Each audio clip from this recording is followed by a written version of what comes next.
spot. I mean, just everything he touched, was gold at that point.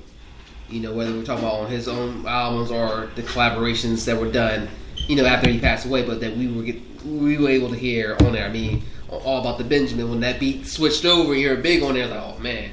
And like I said, I still felt she got the best verse, but you can't deny the Biggie verse when that beat switched up completely. Mm-hmm. You know what I mean?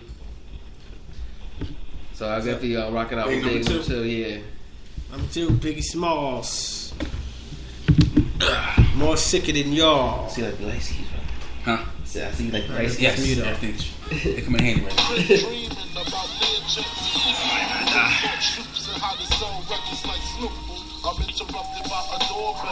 Another instance of Biggie just doing some storytelling. He really got into the element. Was it really a filler? No. I think to me this is probably the best double album, rap album. Yeah. And I love All Eyes on Me. But I mean, if I had to put this head to head, I probably give this.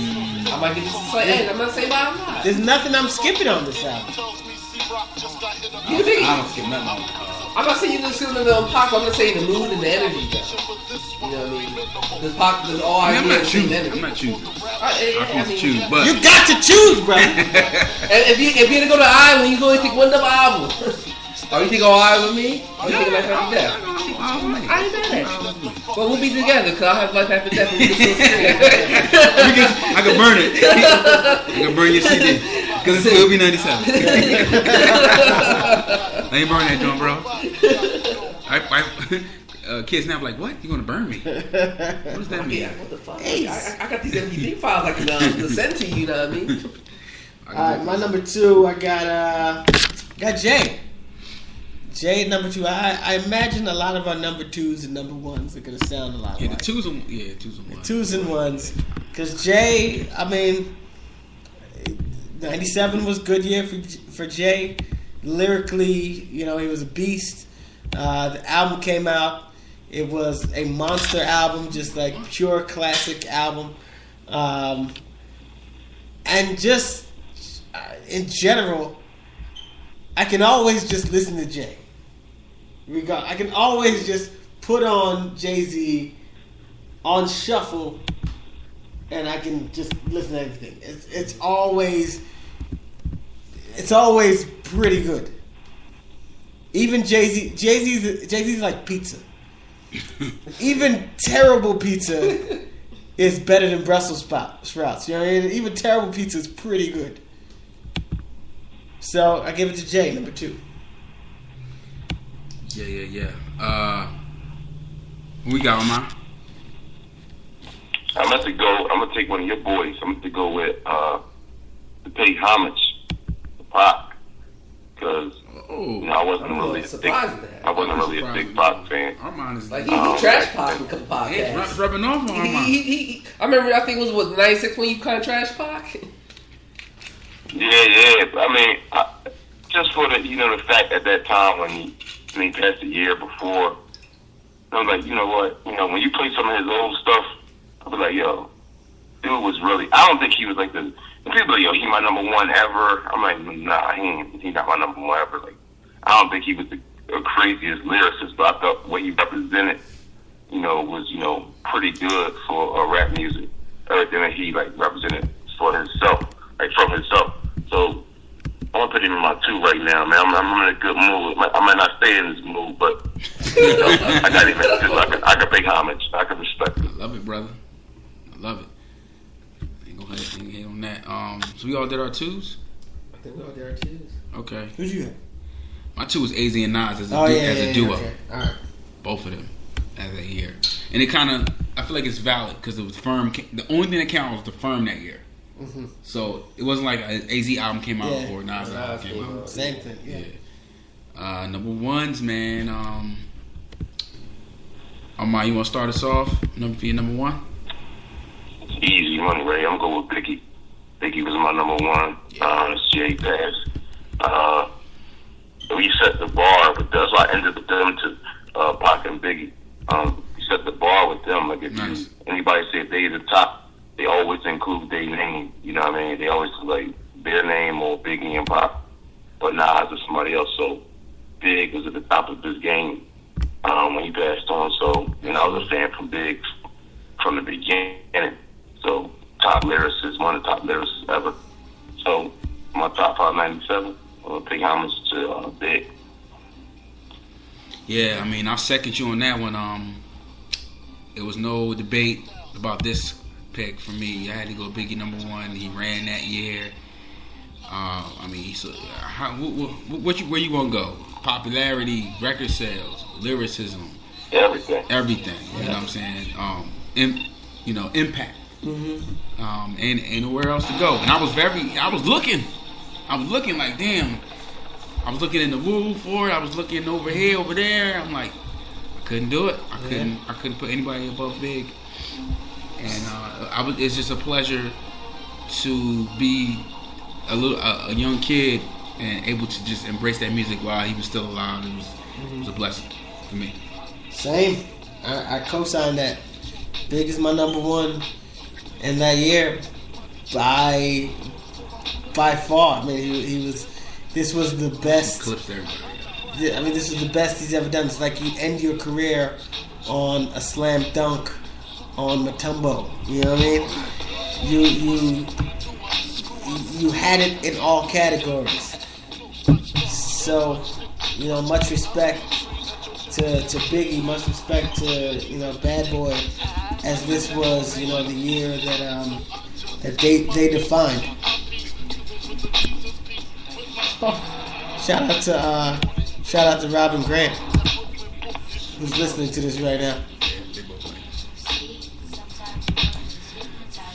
I'm going to go left field. Some of you might understand, some of you might not. I welcome the left field. I was looking for the left field. Yeah, you going to get the left field. All right. #1 artist? Busy Bone.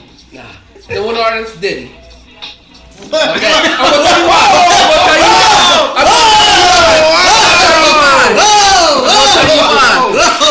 Oh my, did you hear this? I can't hear it. I can't read. What do you say? Yo, what do you think, yo? Can you guess what he just said? And I got to Can you guess what he said, why. I ain't hearing. What do you say? Puff. That's the #1 artist, and I'm going to explain why.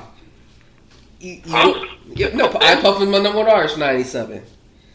And I'm not even saying. Listen. Hear me out first. And has nothing to do with a lyrical standpoint. Is it over Big, yo? I'm looking at hits and impact right now. He's drinking. Hey, look, it's on the notepad. It's on the notepad. Okay, but he could be in. I'm gonna tell you. I want to hear why. Hear me out first. Hear me out. I want to hear it out. Hear me out. And I'm looking at it overall. I can see albums. No, I'm gonna tell you why. Can't put on the album, Puff album. I'm gonna tell you overall. Look at all the hits he had that year, and even let's look at Life After Death. I see where you're going. Puff was the mastermind here. I see where you're going. Arguably, like I said, the greatest double rap album CD of all time. Who's the mastermind? Who's the executive producer? You going overall Puff. impact? Yeah, I'm going overall impact. That's same way I did with Dre that year, '98 hip hop for producers. We look at Busta Rhymes. He said, "Listen, tone down your voice a little bit. We don't want you hearing you yell all the time. Yeah. Show a little more sensual side of you." Here, put my hands where I can see. Boom, you got that right there.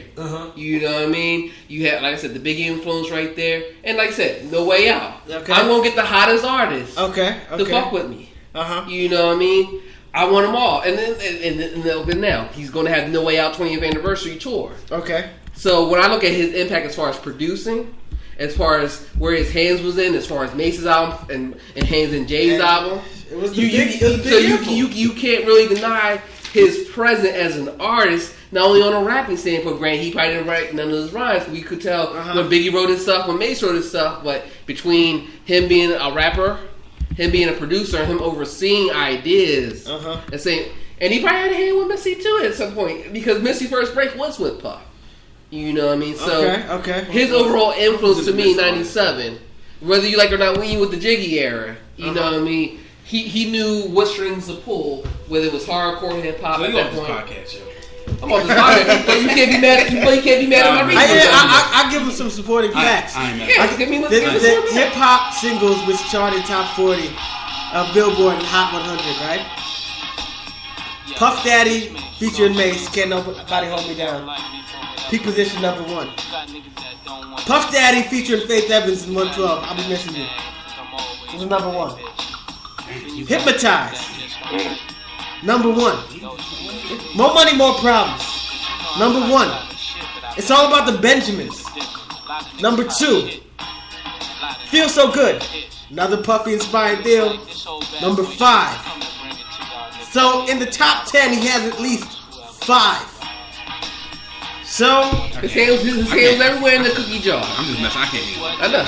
I applaud you for being objective. I'll be objective. You know what I mean? I applaud you. So like I said, he wasn't the best rapper or artist to me. Oh, well, I was not putting him in artist, but he was the best rapper or best album. But between his own album and the other works he did between Biggie, Jay, overseeing minor things with Busta and Missy, you can't deny 97 to me on an artist standpoint overall. To me, it was his year. It was Biggie, farewell, but he took the baton and said, okay, this is the direction we're going to be moving hip hop as a whole. As a whole, you know what I mean? Not as a label, but as a whole. You know what I mean? I get that. Wow, Zoe ended this off with a shocker. I get it. I'm glad you went last, yo. Yeah. I get it. Life After Death, top 10 albums, or first week album sales. Life After Death, Biggie executive producer, or Puffy executive producer, number 1. Number 2 was Wu Tang Forever. Three at the top. Number 3, No Way Out. Harlem World was number 6. And I feel like none of us mentioned Master P. Well, see, Master P was a great businessman, but I couldn't give him the same props. He wasn't a good rapper. No, he wasn't, but he probably wouldn't. He wasn't the best businessman. Ghetto D, make him say, Ghetto D was alright. No, make him say, Yeah. No, I mean he was the master. We're not from there. We're not from there. Like we don't respect it as much. But I mean, I get it. No. People had the No Limit chains on. That's true. That's true. Didn't America have a No Limit chain? I like True. I like True back then. Something shocking. But I mean, I feel like that should get. You got more mention. You gotta go through because without Master P, you don't have Cash Money. You don't have the independent art record labels that became mega powerhouse labels. I mean, you had the Puff, who knew the game, but here's this guy who pretty much used insurance money after his grandfather passed away and turned it into a mega house label. You know, the 80-20% split between him and Priority Records, where he's taking pretty much all the profits. You know, as a black man running his own business, running his own publishing, you can't really deny, that talent, that skill, especially when you even have no prior experience of that lifestyle. Yo, I'm gonna give y'all a little story real quick. It's a little junior high story. So, Sterling Silver was in as like chains and stuff.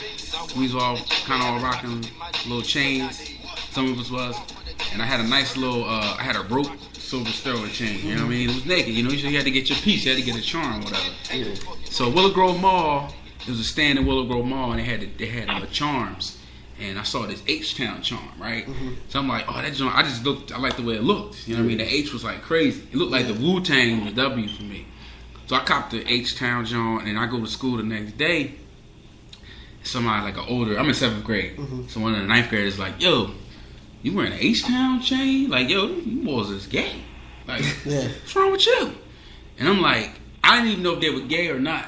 But I was like, dang, like I'm wearing some gay stuff. And I'll say, this is no offense to anybody who has a transgender lifestyle or alternative sexual lifestyle, putting that out there. But I was like, dang, it just killed my whole vibe of my H-Town chain, right? So the next day, I take that joint back. You know what I'm saying? I took it back to the stand I bought it from, and I just saw this Death Row. I was like, yo, the Death Row look a little. Like, everybody had Death Row chain. Yeah, I had Death Row joint too. And I replaced it with the Death Row, with the Death Rizzy, and I was like 7th grade. You know what I'm saying? So we did stupid stuff. Yeah, it was dumb. I had the DJ Clue chain. You had the DJ Clue chain? Question mark. Yeah, the question, that was hot. I had the question mark. That was hot, though. I got Master P and the whole squad down there.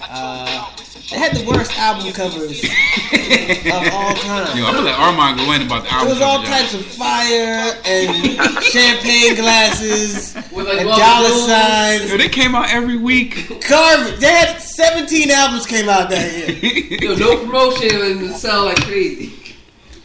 It came out every. Yeah, I'm glad I wasn't raised down there. Yo, Cain and Abel. Just Mia X. Just the third one. Mia